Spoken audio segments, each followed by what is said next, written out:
What is going on? I got a very badass folding knife here. This is the Kunwu X-Padre with the diamond tie scales. You can get this knife in a few different variations, a few different versions of titanium, and then usually most of Kunwu's models you can get the blades with the stonewash blade or like a satin finish. Also, they have this very beautiful black DLC coating finish on some of their blades. So yeah, this is the Kunwu Django, or the Django, however you say it. The beautiful black satin finish, or not satin, I don't even know what to call it. I think they call it just the DLC coating. Very beautiful.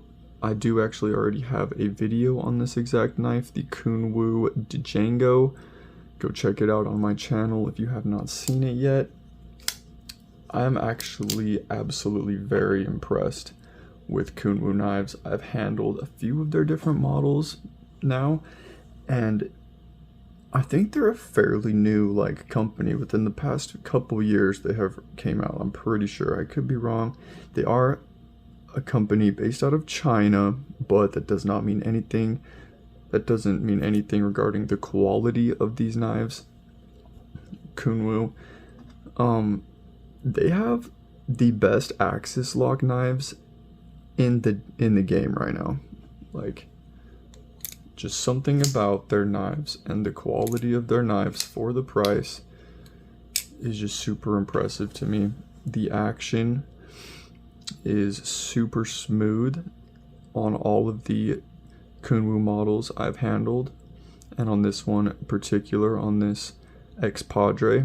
Now, compared to all the other axis locks I've tried on Benchmades or on Hogue models or on other companies, because a lot of different companies are doing axis locks these days, I think this is just the best one.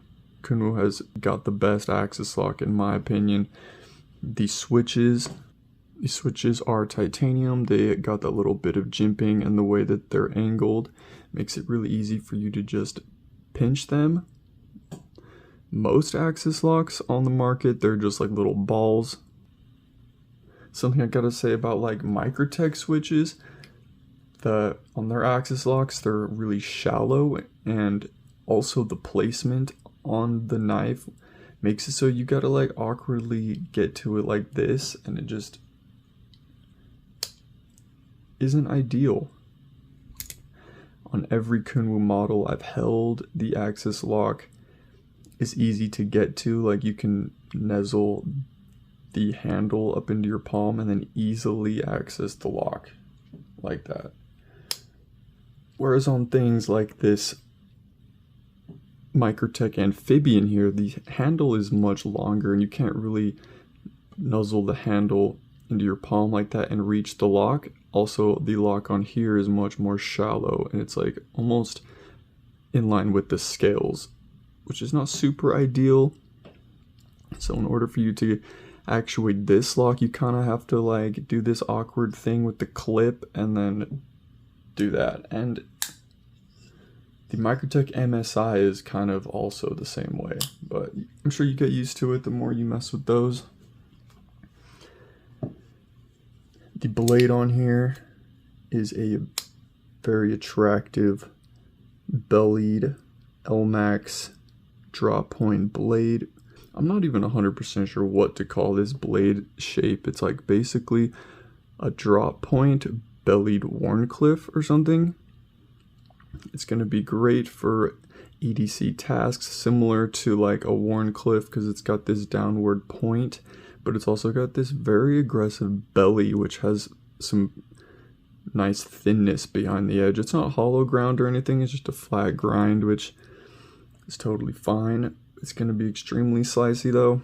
And then of course the action is super spot on. The main method of deployment is the reverse flick. Now of course you can deploy the blade with the axis lock just fine, but main method of deployment is the reverse flick. You can probably do some type of thumb deployment. Actually, that felt pretty good, not even gonna lie, that was surprising. The thumb deployment is actually not bad. You can kind of stick your thumb in there like that, or you can just put it right on the edge. Usually knives with only fullers on them don't really work well with the thumb action, but I'm impressed by that. And then another thing that's good about this axis lock is something that I've noticed on brands like SOG on their axis type of locks. You have to get the lock in the right position for the blade to drop shut. Like, you have to get it in the perfect spot, and then if you take it out of that spot, the blade will stop falling, and then you have to like finish closing it like that. But with Kunwu knives, there's a larger window for the blade to actually fall shut, so you don't have to worry about getting the lock in the right spot or not. The blade is just gonna fall shut every time you pull it. And then the ergonomic factor of this knife is pretty phenomenal. You can definitely hold this knife in several different grip positions, and it still feels ergonomically friendly. You can use this very generous finger choil here to choke up, and this bit of jimping on the back of the blade here definitely aids in some choking up for some precise cutting. Another thing I want to add that looks very sleek on this knife is the stonewashed scales and the stonewashed blade alongside the brass anodized hardware, or the bronze anodized hardware, I guess I should say. Very sleek color combo. Also, the back spacer looks pretty badass as well. Comes down here, connects to this lanyard loop. The pocket clip is your typical Kunwu pocket clip, which appears to be reversible, and Kunwu pocket clips are pretty spot on. They have a pretty good amount of tension from my experience. Let me know your experience with Kunwu knives. Don't forget to hit the subscribe button so you don't miss my future weekly knife content, and peace.